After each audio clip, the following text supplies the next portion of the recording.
ఓం నమ శివాయ, ఓం నమ శివాయ, ఓం నమ శివాయ. ఇది మా ఇంటి పక్కకే ఉన్న మార్కండేయ స్వామి గుళ్ళో అండి. పొద్దున 4:30, 5 గంటల నుంచే స్టార్ట్ అయ్యాయి అభిషేకాలు. అసలు ఇది చూస్తుంటే మహాసముద్రంలోకి వెళ్ళి శివుడు వస్తున్నట్టు అనిపించిందండి నాకు.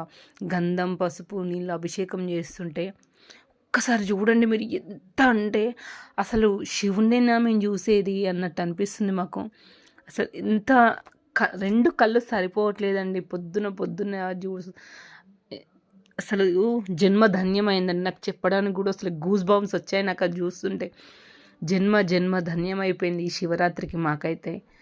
బా, ఎంత అంటే అంత ఎంతమంది వచ్చారంటే అంత పొద్దునైనా ఒకసారి చూడండి. ఇంకా నాకు వీలైనంత మట్టుకే నేను తీయగలిగిన. ఇంకా ఇటు సైడ్ వెనుకకు చాలామంది ఉన్నారు.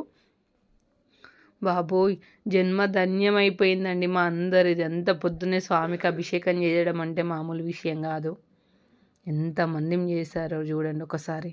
ఓం నమ శివాయ. ఆ నామస్మరణతోటి గుడి మొత్తం మ్రోగిపోయిందండి పొద్దున్నే అందరము. ఓం నమ శివాయ, ఓం నమ శివాయ, ఓం నమ శివాయ, ఓం నమ శివాయ, ఓం నమ శివాయ, ఓం నమ శివాయ.